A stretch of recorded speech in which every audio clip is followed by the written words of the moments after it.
सत्रामध्ये आपल्या सगळ्यांचं खूप खूप स्वागत आहे.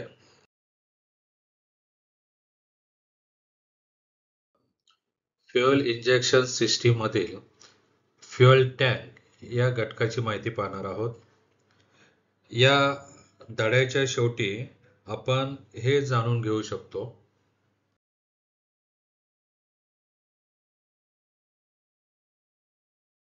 फ्युएल टँकच्या आजच्या या लेसनमध्ये आपण फ्युएल टँकची आवश्यकता का आहे, फ्युएल टँकचं मटेरियल कोणतं आहे, ती फ्युएल टँक कुठल्या ठिकाणी बसवलेली असते, फ्युएल टँकचे पार्ट्स कोणते आणि त्या प्रत्येक पार्टचं कार्य कोणते हे आपण आजच्या या लेसनच्या टॉपिकमध्ये पाहणार आहोत.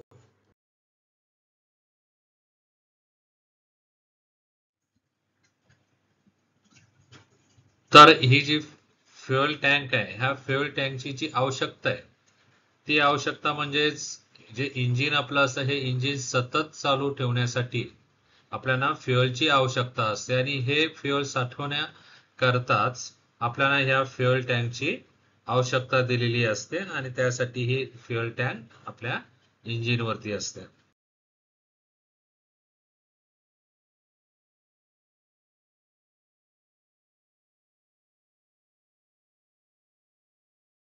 ही जी फ्युएल टँक आहे, ह्या फ्युएल टँकचं जे मटेरियल आहे, हे मटेरियल म्हणजेच जी स्टील सीट असते, ही स्टील सीट प्रेस करून फ्युएल टँक बनवलेली असते.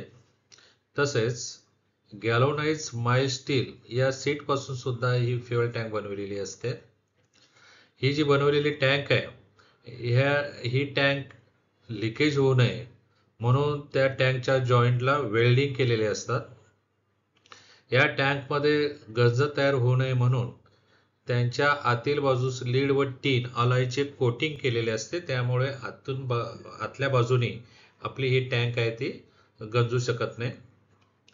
तसेच काही जे फ्युएल टँक असतात ह्या फायबर पासून सुद्धा बनवलेले असतात. फ्युएल टँकचा जो आकार आहे हा आकार गोल किंवा आयताकृती आकाराचे असतात.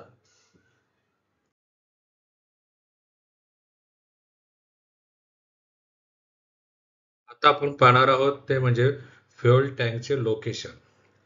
आता ही जी फ्युएल टँक आहे, ही फ्युएल टँक गाडीच्या मागील बाजूस फ्रेमवर किंवा सीटच्या खालील बाजूस फिट केलेली असते.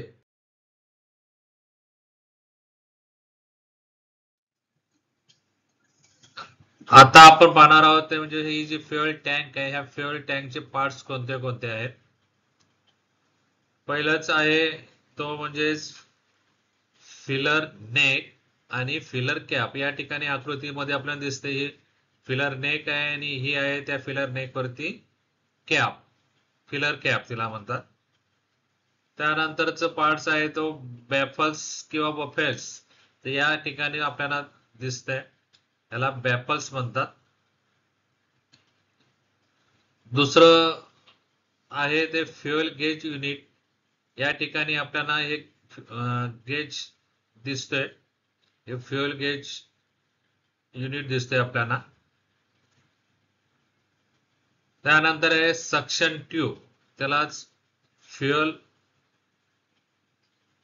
सक्शन ट्यूब म्हणतात. ती या ठिकाणी आपल्याला हे दिसते, या ठिकाणी आपल्याला हे दिसते सक्शन ट्यूब म्हणतात तिला. त्यानंतर आहे फिल्टर. ही जी आपण आता सक्शन पाईपलाईन पाहिली तिच्या टोकाला हे जे बसवलेलं आहे त्या ह्याला फिल्टर म्हणतात. त्याला फिल्टरलाच अजून नाव आहे स्ट्रेनर.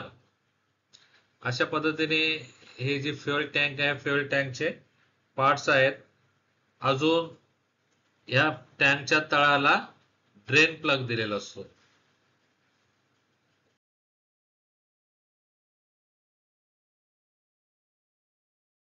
आताच आपण फ्युएल टँकचे पार्ट्स पाहिलेले आहेत. आता त्या प्रत्येक पार्टचे आपण कार्य पाहणार आहोत. हे कार्य आपण फिलर नेक आणि फिलर कॅप यापासून चालू करणार आहोत.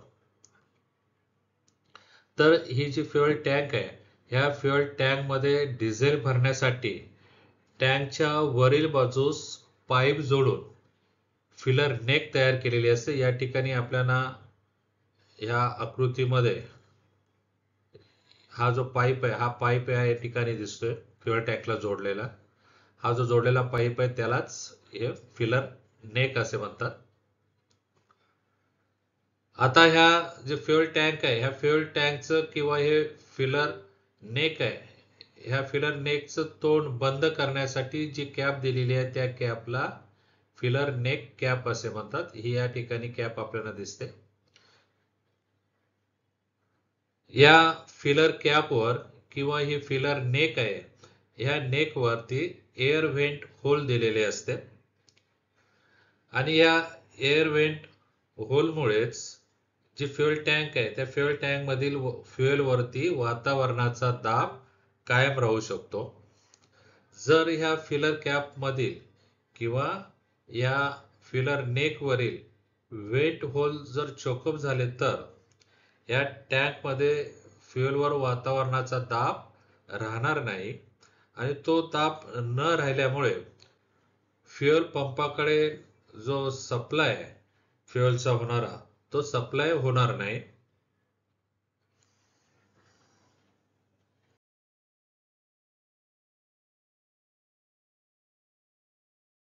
आता आपण या फ्युएल टँकचा पुढचा जो पार्ट्स आहे तो म्हणजेच बफेल्स किंवा बॅफल्स.